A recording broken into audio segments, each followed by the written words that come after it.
네, 떡국열차 2교시. 2교시는요, 저희가 요즘에 그 수능이 또 아마도 봤던 것 같아요, 애들이. 수능을 잘 본 것 같은데. 수능을 받거나 혹은 보기 바로 전이거나. 영준 씨는 수능 세대예요? 저 수능 1세대죠. 학력고 세대. 제가 수능 첫 수능을 봤던 사람이에요. 4년도. 그러니까 93년에 이제 시험을 받고 94학번이고 처음 수능이 이제 93년도 8월에 있었습니다. 그리고 11월에 두 차례 1년에 2번 있었죠. 예, 딱 첫 해 그랬었는데. 그 딱 한 번 하고 끝났죠. 네. 그렇죠. 한 번만 딱 한 번 하고 됐죠. 실험 두 개 중에 잘 좋은 성적으로 이제 학교를 가는 거였는데. 성적 차이가 나셨나요? 많이 났죠. 오. 왜냐면 저는 여름에 완전 망하셨군요. 아니 1차를 잘 보고 2차는 별로 왜냐면 1차 성적을 보고 제가 괜찮았구나. 나는 2 이상 별로 나올 것 같지가 않다. 그래서 공부를 안 했어요. 그래서 근데 실제로도 2차가 되게 어려워서 시험이. 그래요? 다행이죠. 근데 그럴 것 같지 않아요? 다 떨어졌어요. 그래서 전 뭐 많이 떨어졌는데 별로 뭐 개의치 않았죠. 그래서 저는 하여튼 수능을 2번 봤던 이런 세대고 지금 이제 수능 보는 학생들이 굉장히 그 고민들도 많이 하고 각종 뭐 이게 컨닝 페이퍼 같은 것도 많이 만들고 할 텐데 우리 김영우 PD도 지금 컨닝 페이퍼를 또 꺼내고 있어요. 이런 컨닝 페이퍼가 아니죠. 왜냐면 시험 치는 게 아닌데 컨닝 페이퍼라고 얘기하면 안 되죠. 종이를 지금 알겠어요. 책상에 장터에 물건 막 쫙 깔아놓고 그냥 진열한다고 얘기하면 지금 나와봐요. 아무것도 안 들으시고 종이만 계속 이렇게 그러니까 아니 왜냐면 떨어질 것 같아요. 왜냐면 지금 영진 씨 얘기 들어봐야 네. 과거에 그냥 어차피 입 옴짝달싹 하실 거니까요. 또 이제 말씀하실 거니까. 아니 왜 나를 죽이려고 하는지 모르겠어요. 예원 씨가 김PD 저격 예원 씨한테 잘해주려고 노력하는데 무슨 잘하겠어요. 맨날 밥 사준다고 해놓고 옷 왜 이렇게 시커멓게 입고 있냐고 그러셨잖아요. 맞아요. 또 공단천이냐고 막 그러니까요. 그러시고. 공단이라고 했더니 아니라고 저 합성섬유라고. 싸구려라고 막. 그러니까 에이 저 그런 거 아니다 말하면서. 자, 그래서 이제 시험을 봅니다만 시험도 여러 개가 있죠. 우리나라는 뭐 시험 공화국인 것 같아요. 예를 들면 사시도 있고 사법시험, 뭐 행정고시도 있고. 뭐 그런 건 대충 다른 나라도 있지 않을까요? 행정고시 같은 거 없잖아요. 일본 있잖아요. 일본은 있지만 중국도 있지 않을까? 중국도 시험 같은 건 있긴 있더라고요. 네. 그냥 아무렇게나 채용해야 하겠어요. 음서제도 아닌데. 또 이 한마디 깨알같이 한마디. 외무고시 같은 경우도 외국은 외무고시 보는 경우가 거의 없다고 그러더라고요.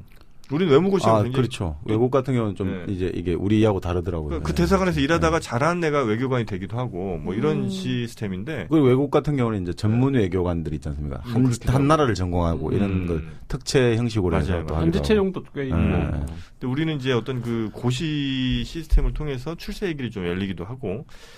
회사 들어갈 때도 공채 시험을 보잖아요. 그렇죠. 참. 이것도 뭐 흔한 경우는 아닐 텐데. 아니죠. 삼성 같은 경우 이번에 SSAT인가 보는데 뭐 몇십 20만 명이 몰렸다고. 근데 일본도 그 일본을 따라한 거죠. 이거는 있는데. 그리고 일본 신입사원들 우리나라와 다르게 왜 3월달에 뽑잖아요. 이쪽은. 아 그래요. 그러니까 연말이 아니고 3월 이렇게 뽑아서 일본의 신입사원 첫 번째 해야 될 일이 뭔지 아세요? 내복 사드리기? 아니요. 벚꽃놀이 가서 좋은 자리 잡게 그 좋은 자리 맡아두는 게 벚꽃놀이요? 아니 일본은 벚꽃놀이를 하잖아요. 꼭 좋은 자리를 잡아야 되는 거예요. 이게. 그러니까 상사의 좋은 자리? 아니 회사 조직 야유회를 가는 거예요. 이렇게 부서가. 우리 이제 뭐 있잖아 총무과 야유회 가는데 제일 좋은 자리를 잡아야 되는 거예요. 그게 뭐 예약 시스템인가 그게? 아니죠. 뭐 야외니까 그냥 가서 자리 피우고 있어야죠. 무조건. 일본은 돗자리 피우면 자리. 우리보다 진짜 질서 의식은 확실한 게 제가 한번 가서 봤거든요. 딱 이렇게 왜 자리를 이렇게 딱 놔놔요. 그리고 그냥 가요. 찜해 놓는다. 찜해 놓는. 근데 다른 사람 안 건드려요. 당일 아침에. 그러니까 당일 아침일 수도 있고 그 전날에도 가는 사람도 있고 이래요, 진짜. 그거 갖고 뭐라고 안 해요? 아무도 안 해요. 그리고 자리 놓으면 다른 우리나라 사람 같으면 아무도 없네 이러면 딱 보이고 자기가 또 잘못하면 그렇지. 그 찍어놨냐 이러고 이게 절대 안 그러더라고. 자리 딱 한번 이렇게 맡아두니까 그 옆에 막 자리 놓아두고 막 이러지. 그 자리를 다시 뺐어요. 나와바리 의식이 강한 거예요. 봉건제 사회가 돼가지고 자기 나와바리가 아니다. 나는 질서 의식을 얘기했는데 저쪽은 나와바리 의식을 해가지고. 여튼 그 신입사원들이 그런 일을 이제 하게 되고. 이때 시험을 어떤 뭐 단계를 이렇게 거치는데 중요한 과정처럼 이렇게 우리나라 많이 이제 여기게 되는데 그 시험이 꽤 역사가 또 오래 되지 않았습니까? 그죠? 그렇죠. 예. 지금으로 따지면 뭐 사법 시험이나 행정고시에 더 가까울 것 같기도 한데. 아니 뭐 이제 대입학력고사니까 이게 바로 이제 물론 우리 사회에서는 학벌이 바로 직업하고 연결되니까 뭐 사실상 이제 예전 치면 과거 역할을 한다 이런 사람도 있지만 이제 과거는 일단 기본적으로 과거도 단계가 있지 않습니까? 초시가 있고 여러 가지 최종까지는 한 3단계가 있고 하니까 대과 뭐 이런 거 있잖아요. 예, 그렇죠. 초시, 복시, 전시 이렇게 3과를 그렇죠. 그러니까 뭐 그렇게 생각하면 뭐 어떻든 이것도 크게 보면 다 같이 봐야겠죠. 그 우리 예원 씨가 또 큰 시험 준비하고 있잖아요. 행정고시요? 아니죠.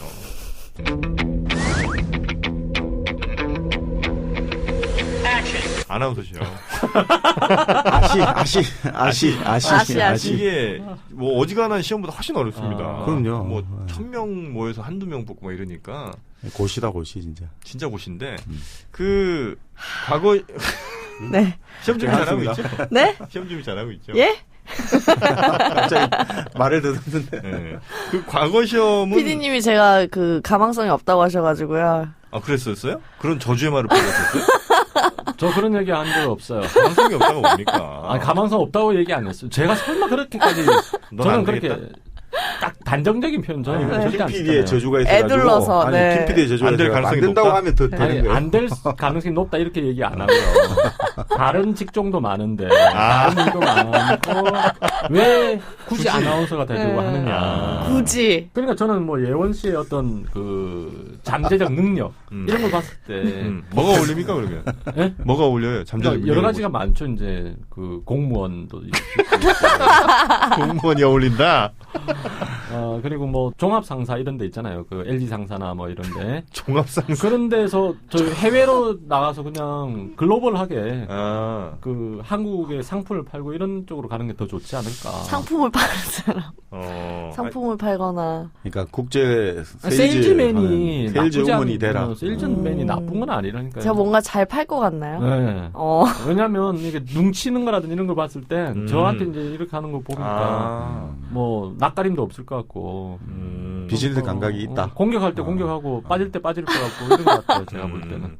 우리 조선시대 혹은 뭐 그 이전에도 과연 어떤 직장을 얻기 위해서 혹은 뭐 출세를 하기 위해서 시험들을 그렇게 거쳤어야 했는가 혹은 거치면서 어떤 비리들은 혹시 있지 않았는가 시험 부정 같은 거 이런 얘기를 한번 오늘 일단 뭐 우리가 농사를 짓고 아니면 장사를 하고 뭐 이런 걸 직업이라는 걸 생각해 보시면 근데 예전에 신분제 사회잖아요. 그렇죠. 신분제 사회는 신분이 가장 큰 직업이지 않습니까? 하긴 그러네요. 예.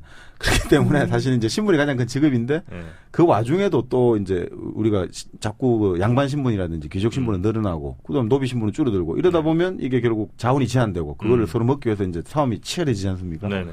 자, 그러면 이제 결국 이제 어떤 형태로든 이 치열해진 싸움 속에서 자기가 좀 더 이름을 남기고 싶고 좀 더 큰 힘을 가지고 싶다. 이러면 이제 벼슬길에 나서야 되거든요. 그렇죠. 예. 자, 그럴 때 벼슬길에 나서야 되는데 지금 우리가 시험을 생각하는데 이 과거 제도가 본격화된 거는 중국 송나라 때거든요. 중국 송나라. 송나라 때는 그리고 지금 따지면 우리 고려 때 이런 식이거든요. 그러면 그게 이제 지금부터 해봤자 1000년 전이지 않습니까? 그럼 1000년 이전에는 어떤 식의 제도가 있었냐? 신라 시대 때 뭐 이럴 때. 신라 뭐 저 중국의 공자 맹자 시대, 전국 시대 이럴 때는 그러면 그때는 뭐냐? 크게 이제 이렇게 보시면 되죠. 벼슬길을 나간다 아니면 사회적인 어떤 우리가 여기서 말하는 어떤 관리가 되고 싶다. 이 길은 첫 번째 유력자한테 찾아가야 되는 거예요. 왕한테 찾아가든지 귀족을 찾아가서 내가 이러이러한 머리를 가지고 있다. 내가 니한테 그러니까 우리 공자 맹자가 전국을 떠돌아다니면서 임금들 앞에 가서 자기 포부를 막 말해주잖아요. 계획을. 그래서 내를 등용하면 당신이 천하에 이제 패권을 지게 하겠다라든지 천하에 자기 소개를 잘 하는 거예요. 그렇죠. 바로 거기서 자기를 사주면 자기가 이제 등용이 재상이 되는 거고 안 사면 끝이 되는 거예요. 근데 그 자체도 얼마나 힘들겠습니까? 그 왕이 쉽게 안 만나주잖아요. 네네. 그게 어떻게 만나요? 그러니까 돈을 좀 써야 될 거고 중간에 주선하는 사람한테 그러니까 그런 게 해야 되고 또 두 번째는 뭐 출마하는 것도 똑같거든요. 나가려면 출마하려면 뭘 해야 됩니까? 돈이 있든가 집에 아니면 그렇죠. 지역적 기반이 강고하든가 아니면 유력자의 공천을 받아야 되잖아요. 그러면 예전도 마찬가지인 거예요. 식객으로 들어가는 거예요. 그 어떤 유력자 집안에. 우리가 예전에 중국 때 보면 맹상군의 식객 이래잖아요. 3000명이 됐다. 그거 들어가서 뭉치고 있는 거예요. 그래서 내가 이런 재주가 있는데 죽은 나를 이 재주를 사주십시오. 그래서 등용되면 결국 또 잘 나가는 거예요. 그런 방식. 그러니까 사람을 통한. 그러니까 결국은 우리가 출처진퇴라는 말을 쓰거든요. 옛날 이제 되는 거예요. 출처진퇴. 우리가 이제 선비들이 벼슬길에 오는 걸 출사라고 하지 않습니까? 네네. 출사한다. 출사길에 나섰다. 출사가 살림에서 떠난다는 거예요. 나온다 이거죠. 출세 말고 출사. 출사한다. 그러니까 세상에 나간다는 거죠. 그러니까 자리를 넣는다. 요즘처럼 직업을 넣는다는 거죠. 회사에 뛰어간다.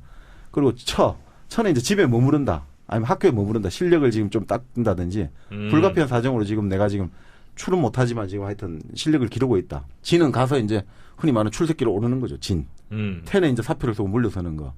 근데 예전에도 그렇고 지금도 그렇고 처를 한다든지 집안에 머무른다든지 퇴직을 하는 건 자기 마음이잖아요. 네. 자기 스스로 할 수 있어요. 근데 출을 한다든지 진을 하기 위해서는 윗사람이 끌어주지 않으면 안 되거든요. 지금 이제 우리 젊은 사람들 같은 경우는 회사가 받아주지 않으면 아무리 웅대한 포부를 가지고 있고 자기 실력이 있어도 아무 할 수 일이 없는 거죠. 그러니까 이건 근본적으로 예전에도 그렇고 지금도 그렇고 지금 이제 그걸 하기 위해서 시험이란 게 나왔지만 예전에는 유력자의 어떤 추천을 받은 거예요. 추천. 두 번째는 이제 시험. 이제 그런 거. 근본적인 이 양대 구조에서 지금 변하고 있지 않죠. 누군가 끌어주지 않는 경우에 아무것도 할 수 없다는 이런 말씀을 하실 때 굉장히 할 수 있죠. 왜 못해요? 1인 기업 있잖아요, 요즘. 뭐 자영업자. 아니, 그러니까 과거에. 과거에는 농사 지어야죠. 그러니까 그런 말씀을 하실 때 우리 정세민 교수님이 굉장히 그 마음의 한 같은 게 느껴집니다. 전혀 그게 아니고. 나는 그런 어떤 이끌림을 받지 못해서. 아니죠. 그건 아닌가요? 그러니까 누군가가 불러주기를 원하고 있는데 지금 아무도 안 불러준다 이런 개념이겠죠. 진심이 좀 담겨 있었던 것 같아요. 아니 그보다 하나만 더 붙이자면 군사부 일체라고 하잖아요. 그때 그 말이 그런 말이라고 합니다. 이게 임금이 연전치면 완전히 그거잖아요. 나라의 중심이고 끝이고 그리고 아버지는 나에게 육신을 줬으니까 그 생명을 줬으니까 아버지인데 어떻게 스승이 글을 좀 가르쳐 줬다고 군사부 일체가 되느냐 이런 말씀을 많이 하시잖아요. 그죠?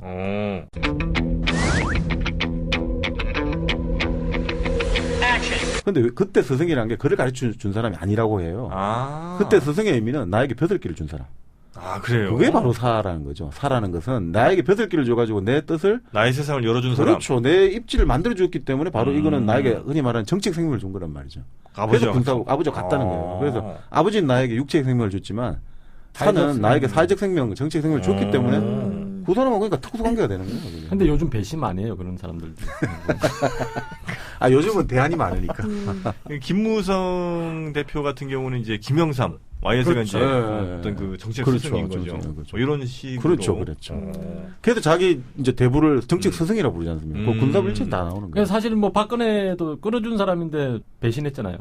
박근혜를 누가 끌어줘요? 아니 박근혜가 김무성을 끌어줬잖아요. 그렇게 볼 수 있나요? 왜냐면 친박계 자장도 시켜주고 물론 돈은 있었지만 그게 쉽나요 그게? 아니 근데 이미 저 김무성 대표는 뭐 박근혜 출연 이전부터 뭐 정치를 이미 시작을 했기 때문에 그렇게 이제 지도적 위치로 올려주기는 쉽지 않죠. 또. 집안 자체가 원래 로얄 패밀리잖아요. 그렇죠. 김무성 대표. 김용주 회장. 그렇죠. 아버지가 이제 경방.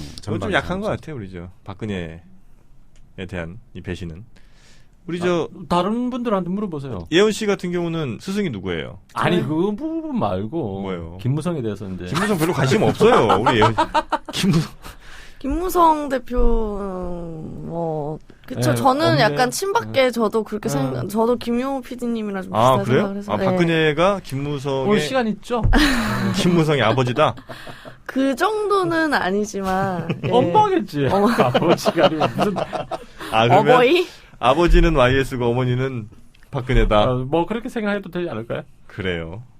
이거 이 의견은 저희 떡국열차와는 무관하게 김영우 PD님의 개인적인 의견을 다시 한번 강조를 해드립니다.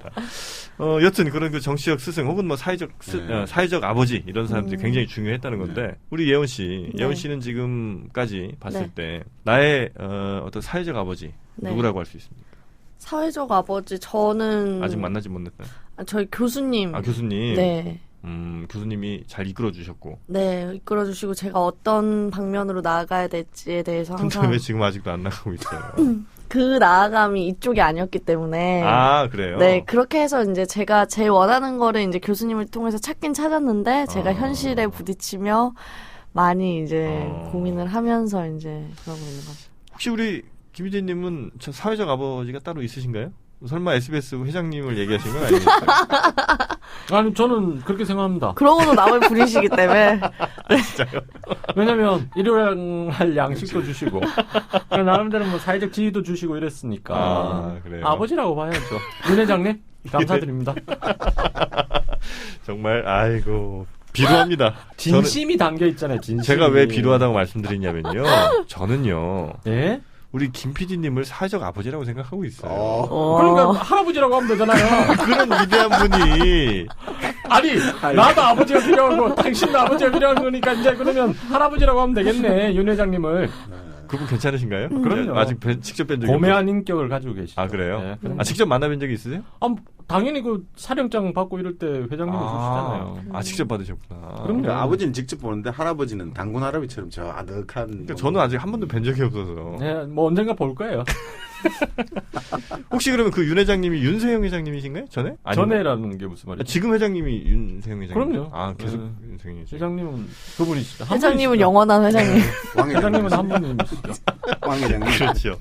혹시 뭐 우리 정승미 교수님도 이런 사회적 아버지가 있으신가요? 아니요. 그러니까 아직까지 그러니까 이제 사생하신 거네, 사회적 사생아. 예. 많이 좋네. 자, 여튼 처하고 계신 거죠, 그렇죠. 예전에 이제 그 시험이 없을 때, 과거 시험이 없을 때 이제 그렇게 사회적 아버지가 필요했고, 그러다 이제 어떤 시스템이 도입된 거 아닙니까? 그렇죠. 과거는. 송나라 때 이제 본격화됐죠. 그때부터는 이제 어느 정도 그래도 공정한 룰에 의해서. 그거는 이제 하나 이상이고요. 그런가요? 그때도 이제 과거 시험을 주재하는 총 담당관이 있잖아요. 네. 그분 때 이제 걸린 사람들은 일단 그 양반을 중심으로 하나의 또 파당을 형성해요. 내가 그 사람이 이제 과거 시험 총 담당관 할 때 내가 합격했다. 그러면 이 사람이 정식 아버지가 되는 거예요. 그러니까 한국 교육과정 평가원 한국 중국 다 원장이. 마찬가지로. 예. 그쵸. 근데 이제 송나라 때 이래 갖고 도저히 안 되겠다 해가지고 임금이 직접 주재를 해요. 송나라 때는. 임금이. 누구한테 줄 서지 말고. 줄 서 내가 직접 주재한다. 직거래하자 이제. 직접 주재한다는 거는 시험 출제를 낸다는 건가요? 아니 임금이 이제 있는데도 직접 시험 치고 임금이 판정을 하는 거예요. 어떻든. 어떻게 직접 또 뭐 하실 말씀이 많으신 것 같은데 뭐 과거에 대해서. 아니 뭐 지금 현재로서는 별 많은. 아직은 아닌가요? 아직 타이밍이 아닌가요? 쳐다보셔가지고. 아니 부정 문제 부정 때 알겠습니다. 뭐 좀 기다리고 있어요. 알겠습니다. 시계 보시면서 지금 왕이 직접 이제 주제를 했다 이거죠. 하셨고. 그러면 당연히 이제 부정부패가 좀 사라졌나요? 그럼? 우리 생각에는 시험이라는 게 하나의 어떤 우리 스포츠 게임처럼 하나의 어떤 공정한 경쟁 룰을 가지고 경쟁을 해가지고 그 결과에 승복해야 되는데 이 우리 예전도 그렇고 지금도 그렇지만 명문대가 힘 있는 사람들은 이제 반칙과 특권을 계속 하잖아요. 그러다 예전에도 똑같은 거였거든요. 워낙 많은 뭐 이제 이런 방식들 바꿔치기, 뺏겨쓰기, 대리. 타이밍이 왔습니다, 김 선생님. 오긴 온 것 같은데요. 뭐 어디부터 얘기를 해야 될까요? 조금 너무 좀 억지로 오는 느낌이 없잖아 있는데 어쨌든 왔으니까 한번 본인의 이상을 한번 마음껏 펼쳐주세요. 금방 이제 왜 이 시험지 뺏기기 비리 방법에 그 부분부터 얘기를 할까요 그러면? 그 종인가요? 뺏기기 종이? 임사홍이라고 아시죠? 임사홍 몰라요. 왜 몰라요? 임사홍. 뭐 왜 연산군 때 그 간신이라고 유명했던 사람 있잖아요. 유명한 간신이에요? 전국에 예쁜 여자들 모아가지고 채용사 옆에 채용사 알아요, 우리 예원 씨? 채용하는 사람 아니에요? 채용 말고 채용. 근데 비슷해요. 뭐냐면 여자 채용해서 갖다 주는 약간 일종의 포주 비슷한. 그렇죠. 국가가 나서서 이제 누구를 어떤 직업을 채용하는 거죠? 아니 임금을 위해서 전국의 예쁜 여자들을 강제로 양반 모아가지고 자녀를 가리지 않고. 첩을 채용하는 거예요? 첩이 아니라 그냥 임금한테 갖다 주는 거예요. 그냥 갖다 줘요? 어쨌든 그 임사홍이라는 사람이 있어요. 그러니까 희대의 간신인데. 저희가 희대에 충신도 못 해오는데 어떻게 간신까지 해요? 임사홍은 유명한 사람이라서 알긴 알아요. 그렇죠. 지금 흥청망청하는 거 있죠. 그때 그래 뽑은 기생들을 흥청이라고 불렀거든요. 그래요? 거기서 흥청망청이 나온 거예요. 흥청망청이란 말이? 망청은 뭐예요 그러면? 그건 모르겠습니다. 흥청 때문에 흥청거렸다 이런 흥청거리면 망했다 뭐 이런 거. 그래요. 흥청거렸다 이런 거예요. 그러니까 우리나라는 왜 비슷한 말로 이렇게 저 말 귀엽게 이렇게 아리까리 아장아장 뭐 이런 식으로 또잉또잉 뭐 이런 아장아 뿌잉뿌잉이야? 뿌잉뿌잉 아기자기 뭐 이런 식으로 그렇죠 그렇게 도끼 그러니까 어쨌든 이제 임사홍이라는 사람이 있는데 이 사람은 차술이라고 해서 차술? 이게 남의 글을 뺏기는 행위를 차술이라고 했대요. 그러니까 임사홍도 차술을 이용해서 문과에 급제했는데 아들인 이미재가 역시 차술로 장원급제를 합니다. 대를 이어서. 그러니까 부자가 아빠한테 배웠네. 남의 글을 뺏겨서 대를 이어 급제를 하는 거예요. 근데 그거가 뿌록 나면 당연히 아니죠. 이때까지는 이제 그게 있는 거죠. 이 사람이 힘이 있으니까. 그러니까 들통은 났는데 나중에 들통이 나는 거예요, 이게. 또 들통 난들 또 어떻게 하겠어요, 그냥. 그냥 채용된 거. 공식화되는 거. 그리고 아버지 있잖아요, 임사홍의 아버지. 설마 3대가? 임원준이래요, 아버지. 임사홍의 아버지는. 남이 대신 글을 지어줘가지고 또 급제를 한 거예요. 이걸 대작이라고 이러더라고요. 그러면 남의 글을 보고 베낀 게 아니라 이 사람은 아예 글을 남이 지어주는 거예요. 그럼 그 사람이 대리 입시를 한 거죠. 대리 시험을 친 거죠. 그래서 이 사람은 금방 대작이라고 했잖아요. 이 집은 다 무식한가 보네 그러면. 무식하죠. 무식한데 머리는 잘 돌아가고 이런 거니까. 잔머리. 근데 이 사람 들켰대요. 그러니까 대작을 들켜가지고 아빠가 그러니까 할아버지가 네, 할아버지가. 이미지의 할아버지 그렇죠. 임상웅이 아버지고 들켜가지고 평생 관리가 못 됐대요. 그 당시에 들킨 건가요, 그분은? 그렇죠. 시험 치다 그 자리에서 진짜 창피하겠다. 뭐 창피한 거 모르는 거죠. 아들도 했고 또 손자까지 했으니까. 그렇게. 그러니까 이제 남이 글을 지어주는 건 안 되는가 보다 이렇게 생각했겠죠. 그래서 그냥 보고 베끼. 보고 베꼈으면 그럼 그 사람도 당연히 합격을 하고. 얘도 합격을 한 건가 그러면? 아니죠. 보면 뺏기더라도 완전히 살짝 바꿔서 뺏기잖아요. 똑같이 뺏기진 않잖아요. 한 명을 매수해가지고 짜깁기. 야 이거 쓰고 내가 뺏길게 해가 한 명은 그 적당히 하다가 했겠지. 여튼 차술과 대작을 통해서 3대가 이제 벼슬을 하려고 했는데 한 명은 빼고 1대는 실패했다. 2, 3대는 성공을 했고. 1대 실패를 미끄럼 삼아서 2, 3대가 꽃을 피웠네. 그렇잖아. 그러니까 부자인 거예요. 그죠? 이렇게 해도 뭐 살아갈 수 있는 거 보면. 네. 뭐 이런 그 부정행위가 있었고. 네. 옛날에는 혼자 들어가야 되잖아요. 혼자 들어가는데 혼자 못 들어간다. 난 꼭 시중을 받아야 된다. 그래서 시중 들은 사람을 데리고 들어갔대요. 옛날에. 시험 보는 데 있어서요? 네. 조선 전기에도. 네. 그래서 책을 가지고 들어간대. 시중 들은 사람들이. 이 사람들이 수종협책이라고 했대요. 이걸. 그러니까. 수종협책. 그러니까 따라 들어간 사람이 그 책을 옆에 끼고 들어갔다. 오픈북도 아닌데 시험에 이제 오픈북도 아닌데. 이 정도는 그래도 다행인 거예요, 그죠? 뭐 그냥 책 가지고 들어간 거니까 약간 큰일나는 수준일 거 아니에요, 그죠? 야 63페이지 펴봐, 뭐 이런 거죠. 그렇죠, 이제. 근데 정권 분답이라고 이거는 이제 뭐 한자가 너무 어려워서 모르겠는데 답안지를 아예 바꿔서 제출한대요, 이때. 바꿔치기 한 거지 서로 가서. 한 명 매수를 해가지고 그걸 잘 쓴 사람이 이름을 적고 자기는 그 사람 이름 적어가고 이제 답안지 바꿔치기 합법적으로. 그냥 답안지만 바꿔치기인데 가장 안 좋은 부정행위를 절과라고 하더라고요. 절도죄 할 때 절과. 네, 절과. 과는 이 과는 뭐냐면 옛날에는 이제 감독관들이 누가 쳤는지를 못 알아보게 하려고 그러니까 자기 이름이라든지 주소, 본관을 적었대요. 그거를 이렇게 감아서 풀칠을 했대요, 이렇게. 그러면 시험관이 모르잖아요, 그러면. 누가 그러니까 글만 보고 이제 판단하게 해야 되니까.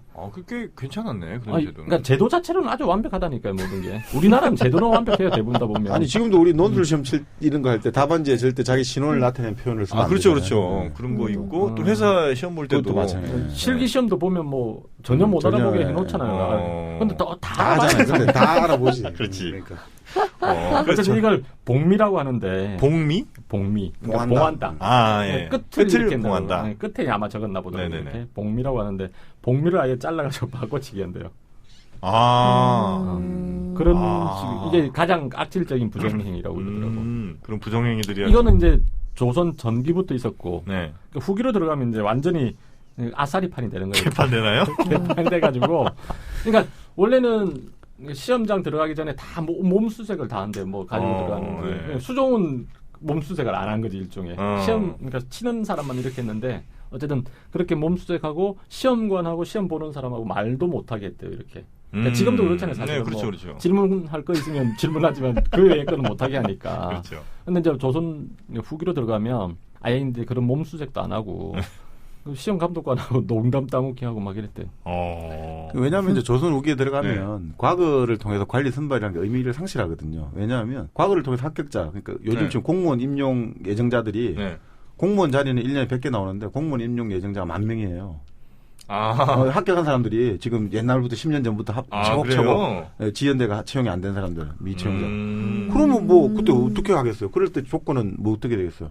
그냥 유력자들 이제 검문제도가 찾아가서 돈을 갖다 바쳐야 되는 거예요. 그러니까 식년시라고 해서 원래 3년에 한 번씩 보는 게 일반적이었잖아요. 별시도 있고 뭐 하지만 임금이 어디에 행차했을 때 그때 특별 시험을 하든지 이러는데 기본적으로는 이제 식년시라고 해서 3년마다 한 번씩 해서 33명을 뽑는 거였잖아요. 정규 시험이. 근데 조선 후기로 가면 시험이 너무 많아진대요. 이런 과거 시험이. 그래서 걸핏하면 과거 시험 치게 하고 뽑아가지고 그냥 뽑기만 뽑는 거야 또.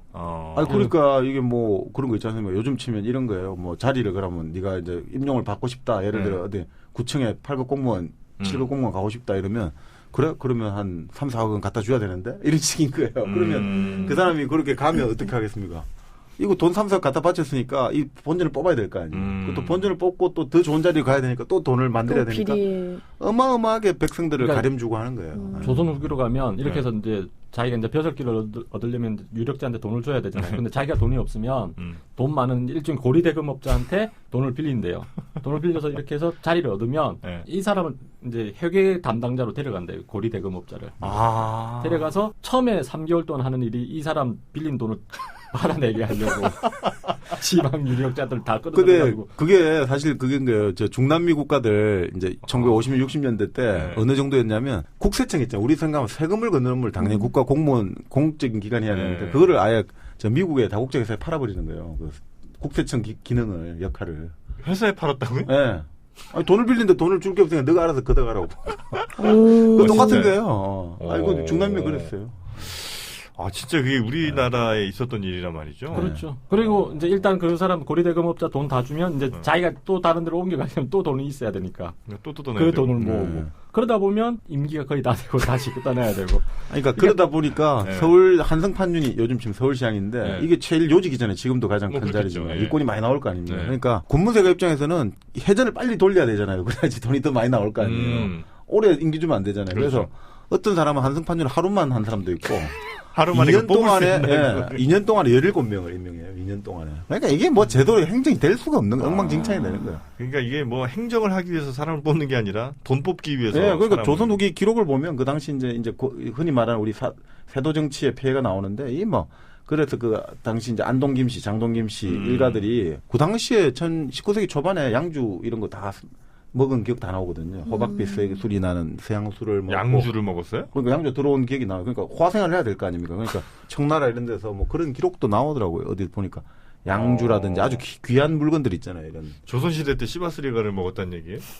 뭐 하여튼 양주 호박빛깔 나는 무슨 뭐 해가지고 독한 술이 뭐 저쪽 나오더라고요. 그러니까 생각보다는 옛날에 다른 나라와의 문물 교류가 없을 것 같지만 굉장히 많잖아요. 그러니까 뭐 옛날 가야 시대 고분을 이렇게 발굴해봐도 서역에 있던 물품들이 부장돼 있고 이러니까. 아니, 그러면 그 과거라는 게 결국 나중에 점점 의미가 좀 퇴색하고 그렇죠. 그러면 뭐 과거에 그 장원급제하면 보통 이렇게 뭐 이렇게 의사화를 이렇게 뭐 머리에 그렇죠. 더듬이 같은 거 꽂고 아니 의사화. 그렇죠. 의사화인가? 하여튼 뭐 말 타고 이렇게 고향 가고 그러잖아요. 그것도 그럼 거의 뭐 별로 사라지는 건가요? 그러니까 예를 들어 저기 매천황현 있지 않습니까? 1910년 이제 경술국치 때 자결했던 매천황현 선생 같은 경우도 과거에 장급제를 했는데 장급제를 했는데 이제 아까 말했듯이 급제를 했다가 다시 이동으로 이제 완전히 이게 과거 왜곡을 시켜갖고 이래가 벼슬 다 못하게 되는 거예요 결국 장급제를 해도 장급제자한테는 조선 끝날 때까지는 그런 식으로 축하년을 해주죠.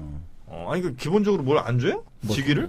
장원급제하면 그 수사급제. 그러니까 아까 말했지만 아니 그 임용을 받아야 되죠. 합격은 해야 돼. 임용 못 아까 말했지만 이제 이게 조선 후기 초기까지는 그게 이제 아직까지 자리가 있으니까 사람들에게 줄 수 있겠지만 나중에 가면 자리가 없잖아요. 그러니까 지금도 왜 그렇잖아. 공무원 임용 시험에 합격했으면 우리는 다들 아이고 합격했으니 이제 되겠지 하는데 원칙적으로는 공무원 임용 시험에 합격하고 나서 1년 이내 보직 못 받으면 그 임용이 무효돼 버려요. 아, 그래요? 네. 보직을 못 받으면 그거는. 그런 실제 경우도 있나요? 경우도, 그러니까, 근데 물론 그러다 보면 사람들이 난리 나니까 그 방법이 있죠. 요걸 이제 느리는 방법이 있고 하긴. 해준대요. 어떻게 해서든. 그럼 왜냐면 그건 이제 그럼. 그렇죠. 쿠데타에 나가니 진짜. 어려운 시험을 합격했는데. 그러니까 일종의 매청이나 뭐 만들어낸데 이렇게 하다 보면 연구기관을 만들어낸다는 아니, 파견 근무를 보내는 거죠. 그런 식으로. 보내는 거예요. 그러면 그거는 이제 자기 일눈에는 안 들어가죠. 그러다가 의정부 후반기로 가면 뭐 공무원이 해야 될 일이 많아진대요. 이상하게. 위원회가 또 계속 많아져요. 처음엔 다 위원회 줄이다가. 그러면서 신규 임용자라든지 이런 사람 대기했던 사람들 다시 넣는 거예요. 그러니까 IMF 때 우리가 97년 IMF가 왔을 때 이제 제 아는 이제 후배 같은 경우도 그 당시 이제 공무원 시험 합격을 했는데 보직이 1년 받는데 1년 정도 대기를 했다고. 그러니까 이제 근데 그럴 때 말고는 지금까지 한국 역사에서 우리 대한민국 역사에서도 공무원들이 그렇게 뭐 한 적이 거의 없다고 봐요. 그러니까 혹시 과거 시험 볼 때 돈도 내나요? 뭐 시험 응시료 같은 거 있나? 뭐 그런 거까지. 응시료는 없는데 그것도 뭐 모든 게 먹고 자고 하는 건 다 개인 돈으로 해야 되는 거니까. 그러면 지방에 있는 사람들은 올라와서 엄청난 돈이 드는 거죠. 지방에서 그 출발을 하려면. 그렇죠. 또 시험 전에 한 며칠 전에 와서 또. 며칠이 아니죠. 보통 그래도 한 달 전이나 2달 전에 온대요. 대부분 다 보면. 또 정보 수집을 해야 될 겁니다. 와가지고 좀 어떤 시험 출제 경향, 트렌드 누가 들어갔는데 그 사람 평소에 어떤 시집을 좋아하더라, 문집을 좋아한다. 된다 이런 거. 왜냐하면 옛날엔 진짜 그 교통이나 통신이 발달 안 되니까 저 경상도나 이런 데서는 전혀 모르는 거예요. 지금 서울이 어떻게 돌아가고 있는지. 혹시 과외 선생 같은 사람들도 좀 있었나요? 아 그런 사람은 있었죠. 뭐 쪽집게 과외 선생 그런 거 있었대요. 근데 그런 사람 떨어진 사람들 할 수 있는 거 아니에요? 시험 많이 보고 떨어진 사람들. 네, 그런 사람들. 근데 합격자 중에서도 이제 그런 걸로 나중에는 아까 말했지만 대기 발령가 돼 있는 사람들 많으니까 먹고 살 게 없잖아요. 네. 그러니까 그런 식으로 한 아르바이트로. 그리고 이제 조선시대가 사대 당파니까 같은 당파 속에서 이제 자기 다 자연스럽게 그냥 뭐 이렇게 서로 밀어주고 끌어주고 가르쳐주고 하는 거죠. 그러니까 여기 보면 뭐 시험지를 바꿔가고 채점들을 매수하고 이런 것도 많은데 좋은 자리 찾아하려고. 자리? 자리가 왜 좋아요? 답안지 빨리 제출하려고요. 나중에는 그러니까 조선 순조 있잖아요. 그러니까 정조 다음에 정조 아들 순조. 그 순조 이후로 보면 그 33명 뽑는 시험에 거의 한 10,000몇 명이 응시를 한대요. 야, 먹고 살 거. 그러니까 그밖에 없다 이러네. 10,000천 장이 쌓이는 거잖아요. 그러니까 누가 보겠어. 다 나중에 빨리 그러니까 제출하는 사람 걸 먼저 볼 거 아니에요. 아무리 그래도. 그러니까 빨리 제출하는 게 중요한 거예요 이때는. 그래서 자리를 좋은 데로. 그리고 글씨도 잘 못 쓰면 알죠? 삐뚤빼뚤한 거 안 보잖아요. 그래서 글씨 좋은 글씨만 따로 써주는 사람이 있었대요. 사수. 이걸 사수라고 하고. 그 내용은 내가 쓰되 글씨는 따로. 네. 그리고 답안지도 대신 지어주는 일을 하는 사람인데 이걸 거벽. 벽.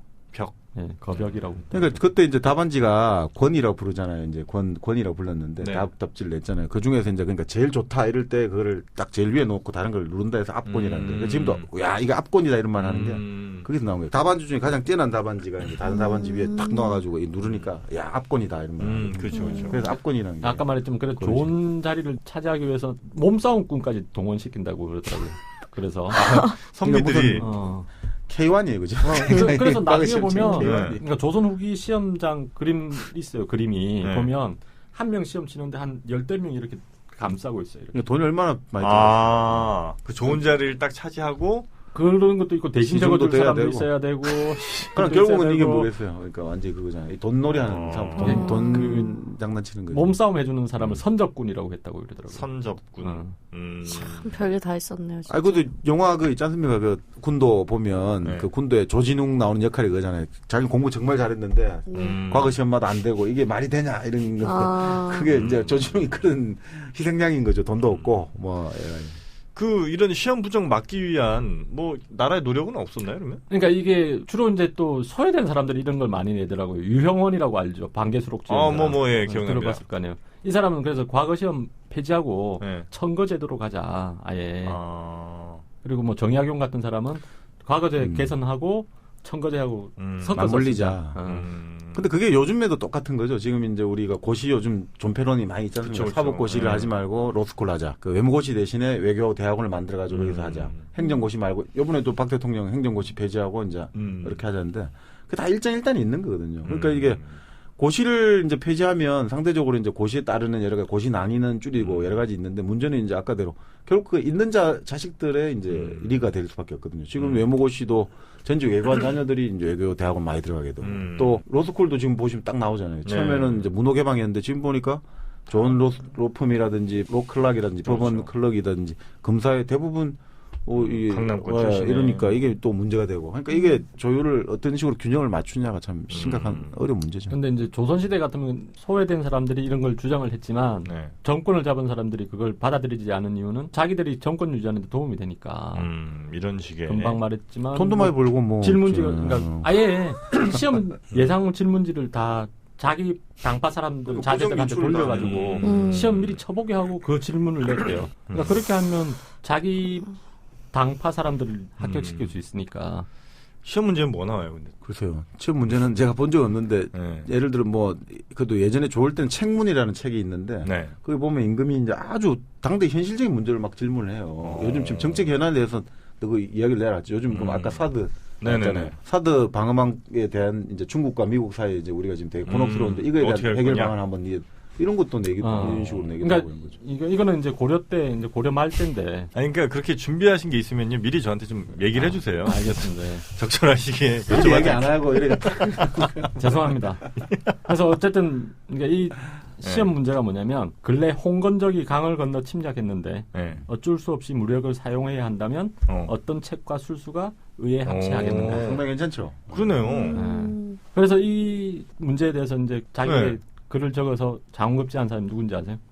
모르죠. 포온 정몽주라고. 정몽주가 장원급제했어. 내용이 뭐였는지 모르나요? 문물을 함께 써야 하는 것은 왕이 따라야 할 대법이며 만대불변하는 원칙이다. 뭐 이런 식으로 해서 어쨌든 제갈량 같은 사람들이 문물을 겸해 인의로 인과 의를 통해서 적을 물리쳤다. 이런 것을 모범으로 삼아야 된다. 뭐 이런 식으로 글을 적었대요. 그러니까 논술 시험 같은 걸 이제 그렇죠. 보고 나서 그 이제 고려 말에 그렇죠. 이제 고려 말이죠. 정몽주가 이제 저희 조상님이세요. 무슨 어디? 저는 이제 연일인데. 연일. 예. 정주영 회장. 그분은 아마 아닌 것 같은데. 아닌가? 연일 정신 아니? 초계정. 모르겠어요. 그분은 잘 모르겠는데. 여튼 저는 연일이고. 정몽주는 아는데 더 유명한. 이제 왜 모르지? 정주영은 잘 모르겠습니다. 여튼 뭐 저희 그 조상님이십니다. 뭐 중간에 물론 그 족보라는 게 이제 굉장히 그 혼탁해졌기 때문에. 충주. 그러니까 정몽주 그분도 그러니까 생김새가 저기 서역 쪽의 생김새. 느낌인가? 예. 거기 청주. 청주. 정몽주요. 네, 왜냐면 그쪽 집안이잖아요. 아니 근데 그 정몽주 포은 정몽주 제가 그림 보셨죠? 초상은 그렇지 않잖아요. 개성 쪽 아니야? 그러니까 저는 아닌가 봐요. 그러니까 저는 순혈이 아닌 그러니까 족보상으로는 그분의 맞는데 아마도 그분은 저희랑 직접적인 혈연 관계는 아닐 수도 있겠다는 생각을 저는 합니다. 다 단군의 아들 딸인데 뭐. 그렇죠. 단군의 아들. 예원 씨는 뭐 조상 중에 유명한 사람 누구 있어요? 김할지. 경주 김씨. 네, 경주 김할지. 그 밑으로 좀 이렇게 너무 오래 가지 말고 좀 최근에 없어요? 뭐 최근에요? 뭐 한 조선시대쯤 아니면 뭐 조선시대쯤. 현대 네. 근데 준비한 거 방해받는 거 굉장히 싫어요. 김홍신님. 아니 장원급제한 사람 집안을 보니까 경주 김씨가 그렇게 많지 않대요. 아 그래요? 전주희 씨, 안동권 씨, 안동김 씨, 여흥민 씨, 청주한 씨, 연한희 씨, 남양홍 씨, 명성황후 집안이고 뭐 그다음에 다 아까 말한 세도정치했던 안동김문이고 이러니까. 그래서 그 장원급제를 한 사람 어쨌든 뭐 집안에 그래 가문의 영광 아닙니까, 그죠? 기록에 남는 거죠, 그죠? 뭐 5일 동안 잔치를 베풀어 준대요 나라에서. 5일 동안 하면 뭐 충분히 지칠만 할 것 같은데. 뭐 여러 가지를 하겠죠, 그죠? 밤에도 하고. 그러니까 한 3일째 되면 분명히 뭐 색다른 재미들이 또 오지 않을까. 계속 술을 마실 때니까. 그렇죠. 첫날 뭐 이틀째까지는 그래도 뭐 그동안 고생 노고에 대해서 뭐 얘기도 하고 하겠습니다만 한 3일째 되면 이제 또 생각나는 게 또 있으니까. 그럼요. 회포도 풀어야 되고. 주로 술과 여자 쪽으로 이렇게. 뭐 저는 모르겠어요. 뭐 우리 김영 PD님 생각이 그렇다니까. 아니 뭐 저는 그렇지 않을까. 왜냐하면 그냥 잔치만 벌여서는 안 되거든요. 아니 잔치 벌이겠어요. 제가 생각에는 그보다는 오히려 이제 유력자 찾아다니면서 인사를 신고식을 해야 되니까. 그러게요. 아니 그건 나중에 되잖아요. 일단 놀아야 되니까. 초기가 얼마나 중요한데 잘 모르시구나.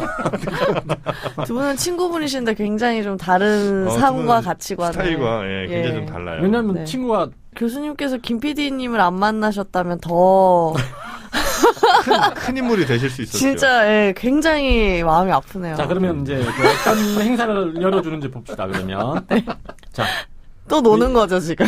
일단 합격 증서를 받는데요. 이게 합격 증서. 우리도 받죠. 뭐 어떤 거 하면 합격 증서 받지 행정고시 같은 거 하면요. 맞죠, 그죠. 당연히 받죠. 네. 받죠. 그러니까 경복궁 근정전에서 이제 합격 증서를 주는데 이걸 방방의라고 했대요. 방방의? 방방 뛰다 이런 얘기가.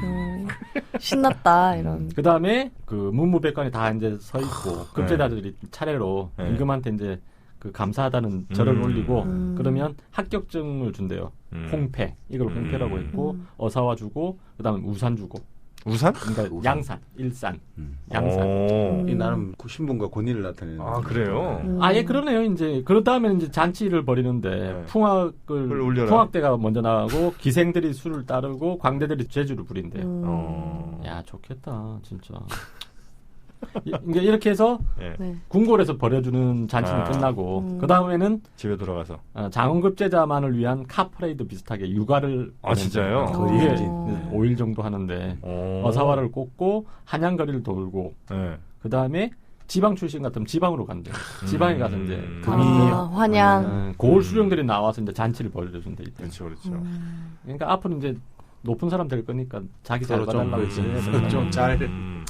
김용 PD님은 이 어려운 PD 시험에 합격하시고 나서 뭘 하셨어요? 그러면 그때 술과 여자와 아니 뭐 여자는 잘 모르고 어쨌든 술잔치를 그냥 신림동에서 그냥 코프집에 가가지고 소주하고 맥주하고 오뎅탕하고 많이 먹었습니다. 촛불잔치를 벌인다고나 할까요?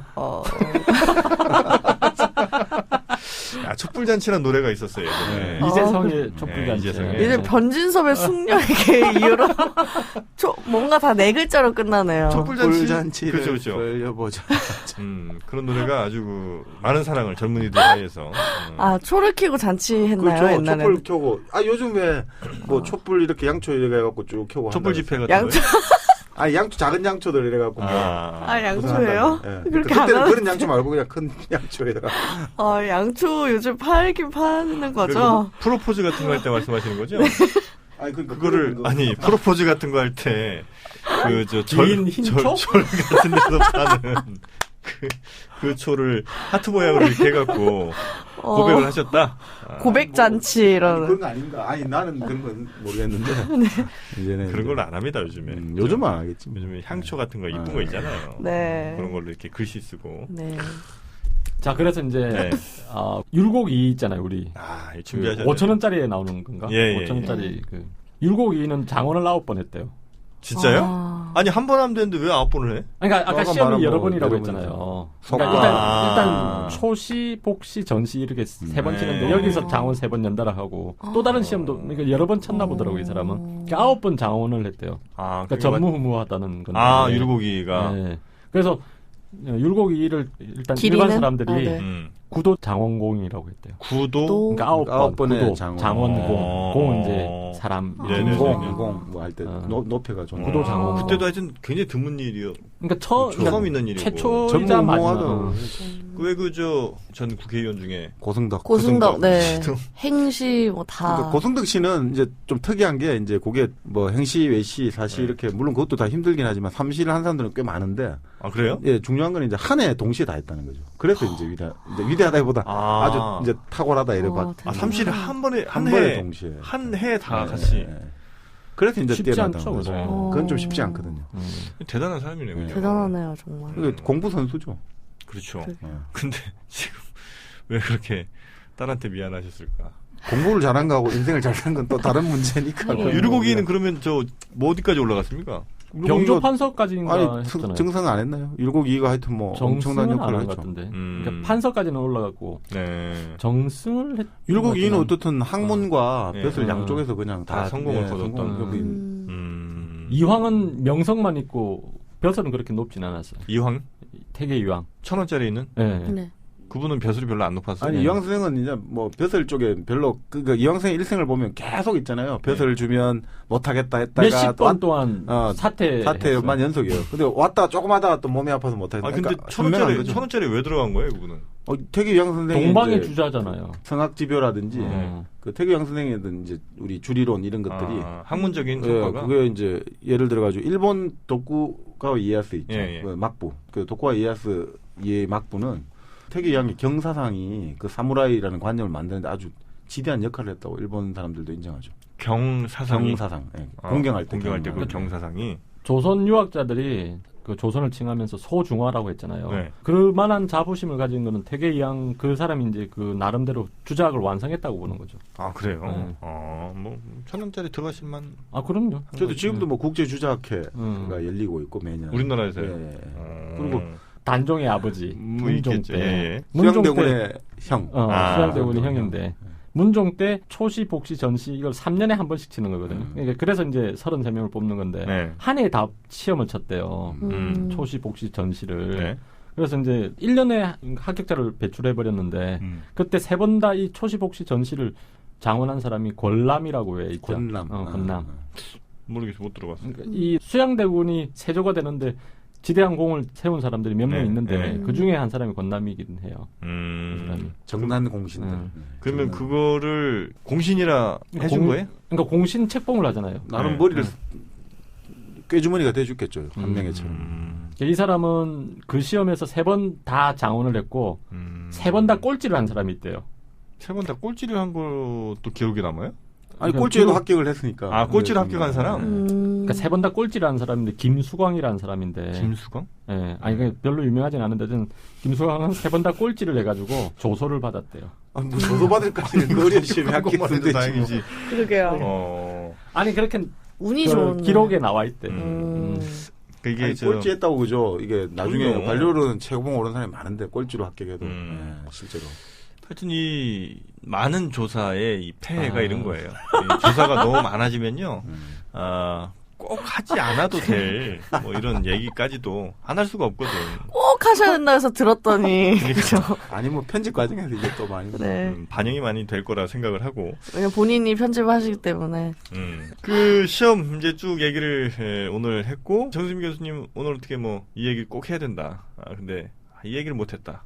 아쉽다. 아니 뭐 또 다음에 또 있습니까? 이야기할 게 또 많이 또 나오겠죠. 네. 뭐 한번 뭐. 네. 오늘 예원 씨가 너무 좀 조용했어요. 네, 더군다나 또 시험이란 또 대사를 앞두고 있으니까. 그러니까요.